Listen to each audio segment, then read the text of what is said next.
What's up everyone, my name's Diz and welcome to episode 1 of the Baldur's Gate Breakdown. This is a new series where in each episode, I pick a thing you can do in Baldur's Gate 3, whether it be a glitch, exploit, or just using a certain spell or item. Then I'll go in depth and explain everything you need to know about that thing, how to do it, what it does, and how to apply it practically. And at the end of the video I'll give it a rating based on how useful, versatile, and cool it is. In this video, I'll be covering a little glitch I found the other day that lets you completely negate fall damage, that I'm calling Cratefall. So first, let's go over how to do the glitch, and well, it's actually very simple. All you need to do is get some kind of object that your characters can stand on, such as a wooden crate or a trunk, and put it on the ground like you see here. Then just have one of your characters get on top of the object. Then while they're standing on it, right-click on the object and select Pick Up. This will cause your character to fall. And if a character falls this way, then they will take 0 fall damage when they hit the ground, unless they come into contact with something that has collision before they reach the ground. So obviously you can't really tell whether the glitch worked or not from what I just showed, as I'm not falling from high enough to cause fall damage, so I'm gonna give you a more practical example. You may notice that my character here is standing at the top of the elevator in the Druid's Grove. Now, if I have my character ready up a jump and hover the cursor over the area at the bottom of the ladder, you can see that if I try jumping from this height, I'm going to take a pretty significant amount of fall damage. So now what I'm going to do is use the glitch to get from the platform at the top of the elevator to the platform at the bottom of the elevator, hopefully without taking any fall damage along the way. So what I'm going to do is go into my character's inventory and take out a wooden trunk. Now I'm going to switch the camera to a top-down view so you can see this next part better. Then I'm going to take the trunk and click and drag it to the edge of the platform. And I'm going to rotate it and try and place it so as much of the trunk is sticking out over the edge as possible. Now in Baldur's Gate 3, whenever you're placing an object, the center of the object always has to be on solid ground. So it seems like maybe this is about as far as I can get it to the edge of the platform. Let's go with that. Alright, now that the trunk is in place, what I'm going to do is have my character jump onto the part of the trunk that's hanging off the edge. Now I'm going to right click on the trunk and select Pick Up. As you can see, my character just fell all the way down the elevator from up here to down here and took absolutely 0 fall damage. So obviously this trick is pretty handy as it lets you get from higher places to lower places quickly and safely.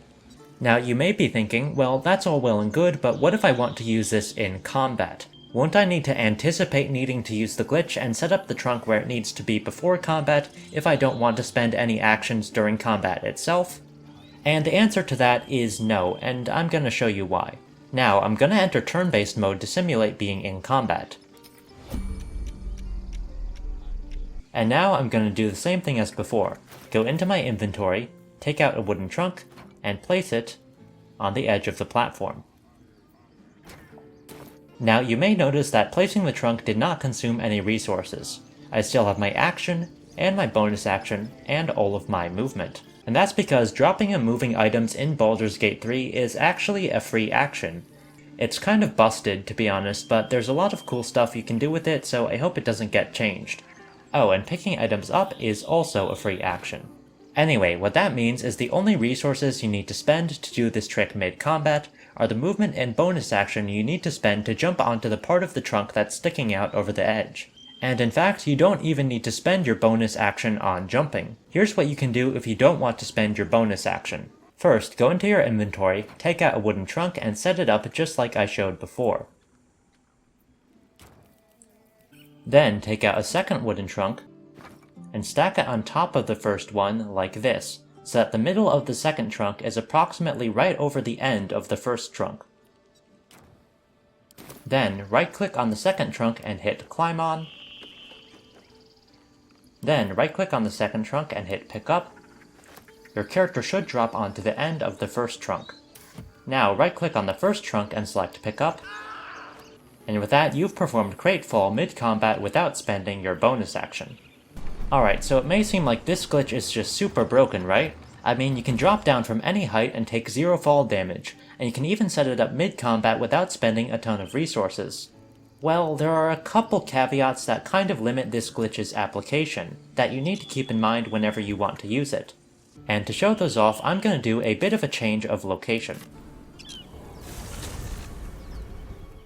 Okay, so now we're on top of the chapel that's near where you spawn in when you first start Act 1. So you may recall that when I described how to do the glitch, I mentioned that when you fall by picking up an object you're standing on, you will not take any fall damage unless you come into contact with something that has collision before you reach the ground. So what do I mean by that? What counts as something having collision? Well, something has collision essentially if it can interact with projectiles and other objects. An easy way you can test if something has collision is by readying up a ranged attack. Then seeing if the trajectory of that attack can get interrupted by the thing you're trying to test. So here I've had Will ready up Eldritch Blast, and I'm trying to have him aim it at a spot past this stone bench. You can tell that this stone bench here has collision because as I'm aiming my cursor around in the area behind the bench, you can see that either the Path is Interrupted tooltip is popping up, or the game is trying to have Will move to a different spot from which he can actually hit the spot I'm aiming at. However, if I aim Eldritch Blast at this location, you can see that Shadowheart does not have collision. The trajectory of Eldritch Blast is not getting interrupted at all by Shadowheart, and the game's not trying to have Will move to a different position from where he can actually hit this spot. Alright, now let's see an example of why things having collision matters. So what I'm going to try to do now is use Cratefall to fall all the way from the roof of the chapel up here, all the way down here without taking any fall damage. That's a pretty severe drop, and if we ready up a jump and aim at the beach down there, we see that if we were to fall down there, we'd take a significant amount of fall damage. So now I'm going to try the same thing I did at the elevator in the Druid's Grove. Take out a wooden trunk, and then place it on the edge of the roof so that as much of it is hanging off of the edge as possible. Then I'm going to have my character jump onto the part of the trunk that's hanging out over the edge. Now, something you may notice is that directly below my character there's this sort of stone ledge that's jutting out from the rest of the wall. Now, this ledge is important because it has collision, but it cannot be stood upon. Just to demonstrate this, I'm going to have my character ready up a crossbow shot. And you can see that the trajectory of the crossbow shot is getting blocked by the ledge. Now I'm going to have my character ready up a jump and try to jump onto the ledge. I'm currently clicking my mouse and the game is not letting me jump onto the ledge. Also, you can see on the tooltip next to the cursor that the message "not enough space" is popping up. This indicates that it's not possible to stand on the ledge. Alright, now I'm going to do the same thing I did before and pick up the trunk out from under myself. And before I do, I want you to pause the video and try and predict what might happen. Alright, ready? Here goes.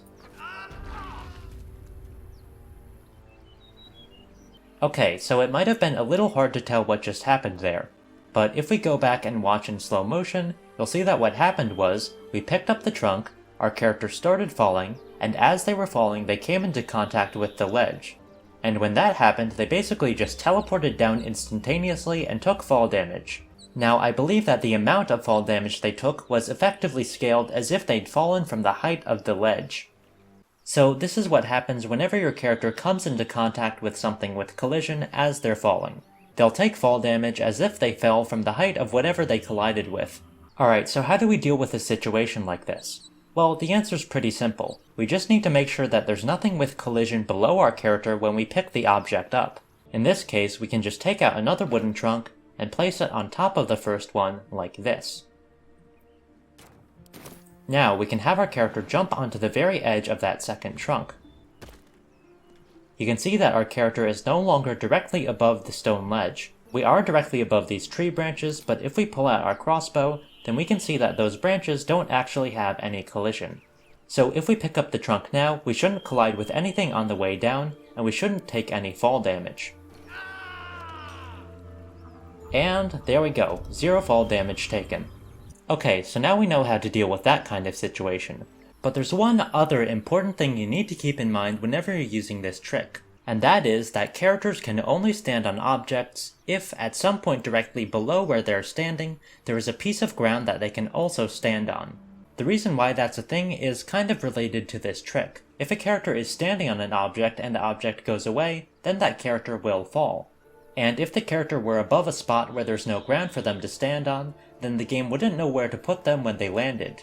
So the game just doesn't let you stand on an object unless there's ground directly beneath the object that you can also stand on. To demonstrate this, I'm going to do the same thing I did before and place a trunk on the edge of the chapel roof. Now I'm going to have my character jump onto the end of the trunk. Alright, that works. Now what I'm going to do is have Will move down to the chapel entrance and try to stand directly under the end of the trunk. Best foot forward. Now in Baldur's Gate 3, characters cannot stand in a spot occupied by another character. So when I switch back to my character and try to jump onto the end of the crate, the game doesn't let me because it says there's not enough space. This is because Will is directly below the end of the trunk, making it so that there's no space directly beneath the end of the trunk that my character can stand on.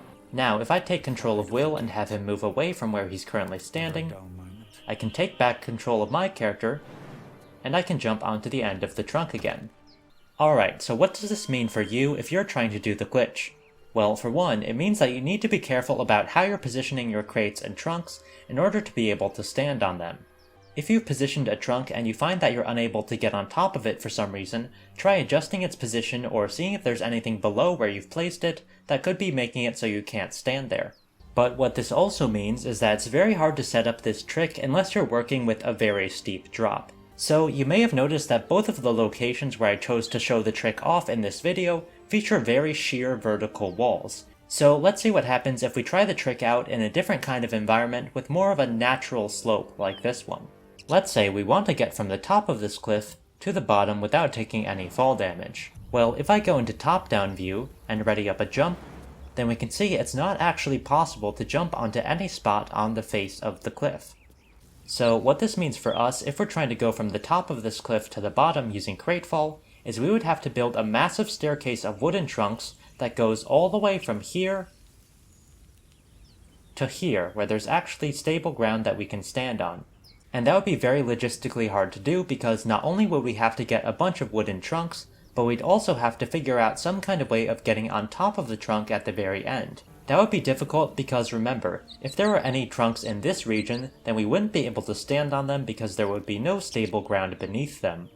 What you could do is build a big staircase of wooden trunks, and then build a tower of wooden crates that you can jump from to get to the end of the staircase, but at that point is the setup even worth it? Anyway, that's pretty much all you need to know about Cratefall and how to use it. Now I'm gonna give it a rating. We've now arrived at the rating section of the video. There's 3 metrics that I'll be using to rate things that I cover on the Baldur's Gate breakdown: Usefulness, Versatility, and Coolness. Usefulness indicates how strong the thing is in the situations where it's applicable.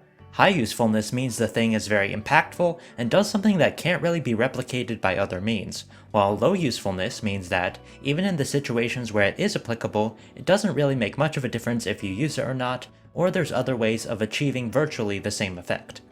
Versatility indicates how many situations the thing is applicable in. High versatility means that there's a broad range of different situations you can apply the thing in, and you'll frequently come across situations where the thing is useful, while low versatility means that the thing is more niche and you won't come across situations where it's applicable as often. And finally, coolness is just a subjective rating of how interesting and fun I think it is.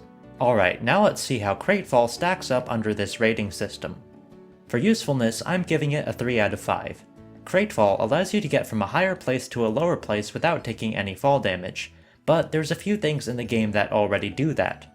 For example, anything that grants Featherfall, such as the spell Featherfall or a potion of Featherfall, or anything that allows your character to fly. But Cratefall is unique in that it doesn't require you to consume a spell slot or any other consumable resources, and you can do it in the middle of combat without taking a serious hit to your action economy, which is something that can't be said for those other options. For example, Featherfall requires you to spend a bonus action to cast the spell, and you'll probably have to spend an additional bonus action on the turn after that in order to jump to where you're actually trying to go. However, Cratefall is limited in that it only allows you to drop straight down, whereas Featherfall can potentially allow you to jump a really long distance off of a high place without taking any fall damage. So while Cratefall does something useful that can't really be replicated by other means, it is not always the best option even in the situations where it's available. For versatility, I'm going to have to give Cratefall a 2 out of 5. Outside of combat, you usually don't run into situations where you have to drop down from a high place, and there's no other way of getting to where you want to go. And in combat, it's not that common that you need to drop down from a high place on short notice, in my experience. Also, it's very difficult to set up unless you're working with a very steep drop-off, which isn't that common in Baldur's Gate 3, especially in more natural environments. And finally, for coolness, I'm going to give Cratefall a 4 out of 5. I think it's a really unique, interesting trick that's fun to set up and use. It may seem really janky and bizarre, but it works surprisingly well, and personally I think it's really funny to see a character just drop 20 meters onto a hard stone surface and then walk away like it's nothing. I also kinda like how your character will sometimes yell as they're falling, and then the yell will suddenly get cut off when they hit the ground, with no impact sound or reaction at all.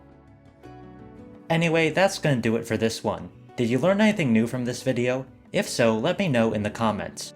Also let me know if there's anything else you want to see me cover on the Baldur's Gate breakdown, or in other videos. Also, make sure to hit the like and subscribe buttons, as well as do all the other things that support me and make my numbers go up. Also, thanks for all the views on my last video, I still can't really believe that it blew up that fast. Alright, that's all I have for now, I'll see all of you in the next one.